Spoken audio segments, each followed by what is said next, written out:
Hello friends, आपका हमारे YouTube channel divine partner में बहुत बहुत स्वागत है। दोस्तों, आज मैं आपके लिए एक नई कहानी लेकर आया हूँ जिसका नाम है सुखी व्यक्ति। चलिए शुरू करते हैं आज की कहानी। बहुत समय पहले की बात है। अवंती नामक एक विशाल राज्य था। वहाँ के प्रसिद्ध राजा का नाम राजा भोज था। एक दिन शाम के समय राजा भोज घूमते हुए एक घने जंगल में जा पहुँचे। सूर्य पश्चिम दिशा की ओर बढ़ रहा था। छिपते हुए सूर्य की लालिमा से सारा वन एक अद्भुत दृश्य प्रस्तुत कर रहा था। राजा भोज प्रकृति की इस अनोखी छटा में खोए हुए थे कि उन्हें सामने से एक लकड़हारा आता हुआ दिखाई दिया। उसके सिर पर लकड़ियों का एक बड़ा सा गट्ठर था। उसके शरीर से पसीना बह रहा था। उसके कपड़े भी गंदे थे तथा फटे हुए थे। उसके फटे हुए वस्त्रों से उसका स्वस्थ शरीर दिखाई दे रहा था। उस लकड़हारे के चेहरे पर एक अनोखी चमक थी। स्वस्थ व सुडौल शरीर उसकी श्रमशीलता को प्रकट कर रहा था। वह लकड़हारा राजा भोज के पास से गुजरा, लेकिन उसने राजा की ओर ध्यान नहीं दिया। वह अपनी मस्ती में गीत गाता हुआ अपने घर की ओर बढ़ा जा रहा था। उस निर्धन लकड़हारे की इस मस्ती को देख राजा को बहुत आश्चर्य हुआ। उन्होंने उसे आवाज़ दी। आवाज़ सुनकर लकड़हारा चौंका। वह थोड़ा रुका और फिर चल दिया। राजा तेजी से उसके पास गए और पूछा, तुम कौन हो? लकड़हारे ने मुस्कुराकर उत्तर दिया, अरे तुम मुझे नहीं जानते हो, मैं महाराज धीराज हूँ। लकड़हारे के उत्तर को सुनकर तो राजा भोज के आश्चर्य का ठिकाना ना रहा। वह सोचने लगे कि वह अजीब व्यक्ति है। इतनी गरीबी में दिन काट रहा है, गंदे फटे कपड़े पहने हैं, सिर पर लकड़ियों का गट्ठर ढो रहा है और फिर भी अपने आप को महाराजा धीराज बता रहा है। उन्होंने उससे पूछा, अच्छा यदि तुम राजा हो तो बताओ तुम्हारी आय कितनी है?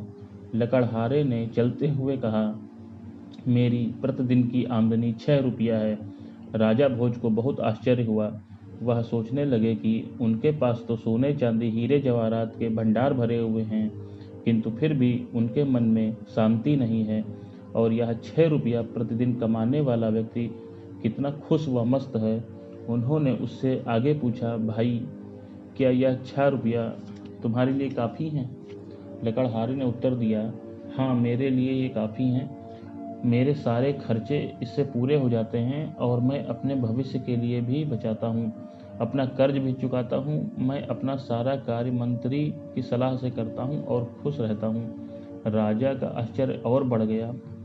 उन्होंने पूछा, तुम अपना खर्च किस प्रकार चलाते हो? लकड़हारे ने अपना गट्ठर नीचे रख दिया, चेहरे से पसीना पोंछा और जमीन पर बैठता हुआ बोला, मैं प्रतिदिन 1 रुपया अपने साहूकार को, 1 रुपया अपने आसामी को, 1 रुपया मंत्री को तथा 1 रुपया खजाने को देता हूँ। केवल 1 रुपया अपने उपयोग में तथा 1 रुपया मेहमानों के स्वागत सत्कार पर खर्च करता हूँ।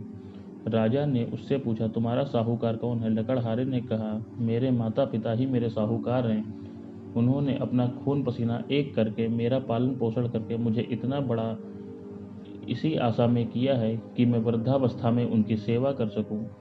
साहूकार की इसी आशा में तो कर्ज देता है कि समय पर ब्याज सहित मूल राशि भी लौट आएगी। राजा ने आगे पूछा, अच्छा यह बताओ कि तुम्हारे आसामी कौन है, अर्थात तुम कर्ज किसे देते हो? लकड़हारे ने उत्तर दिया, मेरी संतान। मैं अपनी संतान पर इसलिए धन व्यय कर रहा हूँ कि बड़े होकर वे मेरे ऋण को चुकाएंगे जिस प्रकार मैं चुका रहा हूँ। राजा ने पूछा, यह सब तो ठीक है, पर यह बताओ कि तुम्हारा खजाना कितना है? लकड़हारे ने कहा, मेरा खजाना मेरी नित्य प्रति की बचत से जमा किया हुआ धन है। मैं इसीलिए जमा करता हूँ कि बुरे वक्त में काम आए और मुझे किसी के आगे हाथ ना फैलाना पड़े। अब बताओ मैं राजाओं का भी राजा हूँ या नहीं? यह कहकर लकड़हारे ने अपना गट्ठर उठाकर सिर पर रखा और चल दिया। आश्चर्यचकित राजा उससे जाता हुआ देखता रहा। राजा अपने महल में वापस लौटता हुआ लकड़हारे द्वारा कही बातों पर विचार कर रहा था। वास्तव में जो व्यक्ति मेहनत से कमाता है, अपनी आमदनी से अधिक खर्च नहीं करता है, एक एक पैसे का हिसाब रखता है, अपने माता पिता की सेवा करता है वही संसार का सबसे सुखी व्यक्ति है और वही सच्चा राजा है। दोस्तों, इस कहानी से हमें यह शिक्षा मिलती है कि हमें फिजूल खर्ची से बचना चाहिए, अपने माता पिता की सेवा करनी चाहिए तथा खर्च का हिसाब अपने पास हमेशा रखना चाहिए। दोस्तों, वीडियो को अंत तक देखने के लिए आपका बहुत बहुत धन्यवाद।